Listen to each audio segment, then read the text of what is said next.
Blue White Illustrated here on the scene for Mike Rhoades' introductory press conference. I'm Thomas Ryan Carr. This is senior basketball insider Nate Bauer, who has been covering this at an alarming rate, Nate. The amount of information that you've had throughout this process. We are now here at the end of it, though. Mike Rhoades spoke to the media. You can check that out on our YouTube page as well. So I guess let's just start with where we always do. Kind of, I'm going to throw this at you. Yeah. It doesn't really mean anything, but what did you think about the press conference? Yeah, I thought that Mike Rhoades was he was well spoken. Obviously, a little halting. It doesn't matter, right? Like everybody talks about winning the press conference. Who cares? It doesn't matter. You can have the most electric personality in the world. Blue collar, right? Like there were different things that he said that very clearly were meant to win the press conference, and I think to a lot of Penn State fans, it will win the press conference. I mean, he seems like a very, very a good fit for Penn State, for what Penn State wants to be. Talking about family values and being from the area, like all of those things that I think Penn State fans see as like important to the identity of this place and the people around it. But there were a lot of moments of maybe not saying what you're saying, but dancing around it a little bit, right? And it is just the time-honored equation of what is the investment in Penn State basketball. And Mike Rhoades is undoubtedly, like, the reason that he came to Penn State is he believes that investment is there. Right, it is not a simple one-to-one of, okay, he's making a great salary, right? He's going to average $3.7 million a year over the next 7 years. Like that's a phenomenal, that's a good salary in terms of the landscape of college basketball coaches. But it's not about that. It's about what he was talking about in terms of the commitment of the athletic director, the commitment of the community, the commitment of all of these other entities to deliver and be a part of the solution for Penn State basketball that are going to be important. And it's totally fine and expected to be optimistic and energetic about what those things are today. It's a totally different thing. Right. to deliver, and like it is not in any way saying, oh, this isn't going to happen. It's saying, okay, here it is. This is another restart for Penn State basketball. How can they proceed forward? And to what extent can the commitment of all of those other factors live up to what Mike Rhoades is going to bring as the head coach of the basketball team? So he spoke to the media for roughly 20 minutes, gave an opening statement included in that, and was asked questions about a lot of what you just touched on. Yep. Also the bingo card of different parts of Pennsylvania, from Yuengling to Schuylkill County to, he didn't mention 322, but I was surprised we didn't get there. So he definitely hit bingo on that. Sure. But in terms of the specifics, you rarely get specifics in a press conference. But when he was asked about facilities, how do you gauge his response about how he phrased that question, knowing that Pat Kraft is sitting right next to him. Neely Benapundi is in the area, and they're sitting in the Bryce Jordan Center, which is a mildly contested place to begin with when you talk about Penn State basketball, basketball fans, and the environment. So how did he respond in that moment when asked? Yeah, it's interesting because sometimes I think that whether it's the media or fans or whatever, you don't talk about the last guy out of respect to the new guy. But Micah Shrewsbury was just here, right? It wasn't that long ago that he was sitting right here. Literally right here. And so the things that he talked about, I believe, are things that Mike Rhoades sees similarly. Yeah. Right? It is the facilities in terms of the locker room, the offices upstairs, the weight training, like all that stuff is recently redone for the most part. It's fine. Like, it's okay. It's not the worst thing in the world, which is, in a lot of the years that I've covered this is 18 years, has not always been the case, okay? There are things in terms of prioritization that I think can be handled differently, decisions that can be made, how they handle the practice gym, how all of those things, right? Because you're sharing a building. That's what's happening here, is like everybody kind of has to get along. Well, and when you look around and see what the standards are at a lot of other places, it's a matter of, okay, if a Penn State basketball player, if a men's Penn State basketball player wants to have access to a hoop, any time of the day, overnight, morning, whatever. Is that there? Right? Right. Is that there? Is that available That's to a him? weird thought that it wouldn't be. It is a weird That thought is that it weird. wouldn't be, but those are the decisions. Those are the things that it's not simply a matter of, okay, are they going to do work to the practice gym? Are they going to do different things, to fix the Bryce Jordan Center for the game day environment? Like, yes, that's its own issue, and that's something that they have to figure out is how to create a game day atmosphere. But one of the more tangible and like immediate things that they can fix is, hey, just make sure that you have access to a hoop all the time. Right. Any moment that you're awake, that you have access to that. And so those are the things that he said. He's a guy who has ideas 24 hours a day, right? He said like 6 o'clock in the morning until 11 o'clock at night, and he's not afraid of voicing those opinions. I wrote a column earlier today that more or less alluded to that of he needs to be, and I think he will be, very forthcoming about what other basketball schools and basketball programs look like. Mm-hmm. How do they behave? How do they act? How do they treat these things? And there might be some coaxing that has to go along. But again, the feedback that he was referring to throughout the press conference was Dr. Neely Bendapudi and Dr. Pat Kraft are on board. Yeah. They get it. One of the things that came up a couple times when they talk about, I hate rephrasing this the same way, but bold. What was it? Well, I had it earlier. Bold, different, and aggressive. That has been a through line for a couple years now. I feel like somebody copy and pasted the text from something James Franklin said a couple years ago, and we'll get into the NIL part about that in a second. But just off the top of my brain, if he's the person that has to tell everyone how it should run, like the institution itself should have some of that knowledge, right? Yep. So how does that synthesize? And is that a part of the long conversation that we've had about Penn State basketball?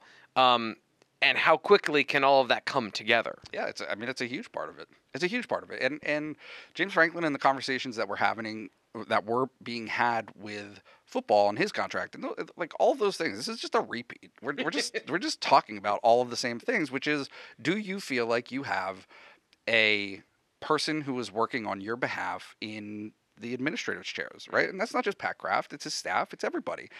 Do you feel like these people are not just responding to your requests, but are actively engaged with the process and are actively seeking solutions to things before you've even thought about it, right? That there's a distinction, there's a difference there, and so I do think that there's going to be a little bit of a learning curve for some of Penn State's administrators, but if the attitude, like if the approach to it is one of openness and not resistance, and constantly being confrontational to suggestions and things that Mike Rhoades feels are necessary to improve the program, they'll have success. But they have to happen. Right. They have to happen. It's all right there, right? So we could stand up here and have another half-hour conversation. Turn this into a full-blown show. Although it is. Talk about basketball at some point, right? Well, we've got so many other things to get through that we have talked about.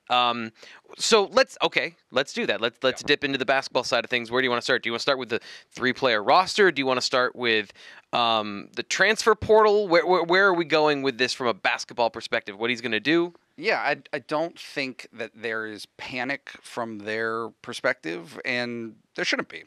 There shouldn't be. It is March. Last year, I'm thinking of the roster construction for Mike Shrewsbury and how they treated the roster this past year.